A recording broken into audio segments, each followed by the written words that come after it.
Hi guys, this is Jessica coming to you from Basatne Electronics. I'm going to be reviewing the HTC One X today. This phone is one of three from the HTC One series, which includes the One X, One V, and One S. This lineup comes after a bit of brand dilution in recent memory, where HTC was just developing too many phones too fast. Now the One series offers a selection of high-quality phones, each one a little different. We're looking at the One X in black today, but the phone is also available in a white finish if you're looking for a more eye-catching design. So let's get into the design of the outer casing. Screen sizes have been growing across most of the major brands in recent years, and this phone follows suit, measuring 4.7 inches. It also follows the light and thin trend with a profile at just 8.9 millimeters and weighing only 130 grams. The edges of the phone are slightly curved and the casing is a matte plastic finish, making the phone feel very comfortable in your hand despite the large screen size.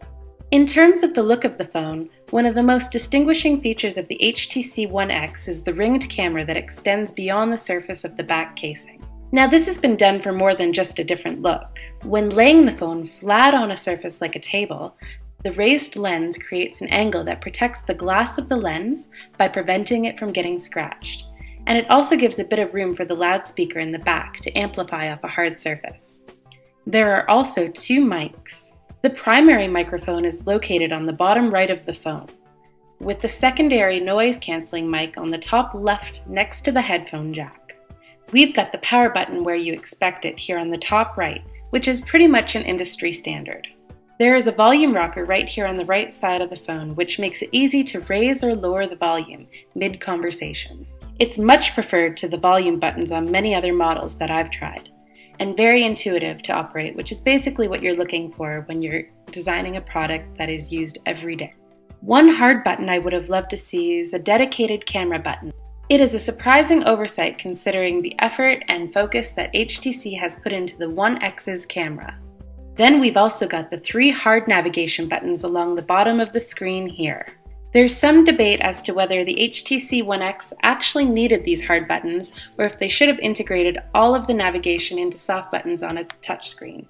Personally, I think that having the navigational hard buttons allows for consistency throughout both the phone's operation and in third-party developed applications. Once you get familiar with them, you don't even think about using them anymore. The screen itself is an impressive piece. At 720 pixels, the individual pixels on the phone are invisible to the naked eye. The 180-degree viewing angle is near perfect, so looking at your screen from just about any angle provides you with a clean image. Right above the screen is the earpiece grill. Both the earpiece grill and the loudspeaker on the rear of the phone are an example of the thought put into the design of the phone. The drilled holes of the grill appear to be microscopic. Inside the earpiece grill is a notification LED that lets you know if you've missed anything while away from your phone. The light is bright and easy to make out, and you can configure what you want to be notified for, such as a call or email, in the settings. However, I wish that there were more customization options, such as blink speed or color, so that I would know when I'm being notified for a missed call, a text message, or an email. The One X brings a lot of firsts to the HTC lineup, including being the first HTC to run Android's 4.0 ice cream sandwich operating system, the first HTC with a quad-core processor, and the first HTC with a 720 by 1280 pixel HD screen. This phone features the new Sense user interface, also known as a skin, on top of Android's ice cream sandwich. HTC has really listened to its users and critics in this version of Sense by toning it down and taking out many of the unnecessary and time-consuming graphics and details that they were known for in Sense 3.0 and 3.5. Sense 4.0 includes a revamped keyboard with directional keys at the bottom. I really can't recommend using this keyboard as the arrows are often in the way. Luckily, there are a ton of third-party keyboard applications you can install that are more intuitive and easy to use.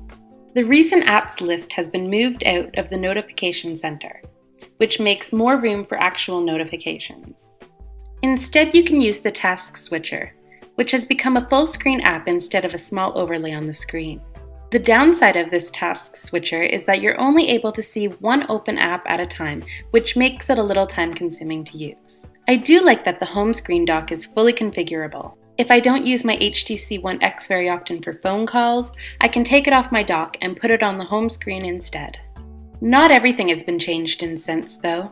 There are some of HTC's Sense trademarks, such as access to the 4 apps from the lock screen. You can customize which 4 apps you'd like as well, because the apps on the lock screen are the same ones that you have in your dock. The center button on the dock opens the app drawer for access to all of your apps, both native to the One X and downloaded from Google Play. Finally, we get to the camera. As I said before, HTC created a lot of hype about their camera on the One X, and in many ways they have delivered. This phone features an 8-megapixel camera. Overall, I do find that the photos turn out a little soft, which was disappointing.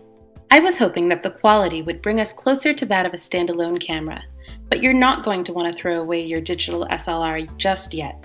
Still, the picture quality is much better than many of the other high-end smartphones on the market today, and will definitely do the trick at capturing videos and photos for you when you're on the go. The user interface within the camera is pretty easy to use. It's fast and easy to toggle between still photos and video. The camera itself is super fast without any noticeable lag. The autofocus is very fast and accurate, and hasn't caused me any delay when using the camera. From within the camera app, you can make many customizations to the photos, including crops, filters, and file renaming. This is especially handy when you use the Flickr and Facebook upload options from right inside the camera. You can also set the camera to auto-upload all of your photos to Google Plus and Dropbox, either immediately or when you're using Wi-Fi. Dropbox also gave me an extra 25 gigs of storage when I set up my HTC One X, so it makes it practical to back up your photos and video to the cloud. I have to say that I simply love the burst mode, which allows you to hold down the shutter button and take multiple pictures in record time. You can then go through the photos and choose the best one to keep. I also appreciate the ability to take photos while recording video. I wasn't sure if there would be a lag in the shutter speed when performing these multiple functions, but was nicely surprised when I found the camera to be just as fast.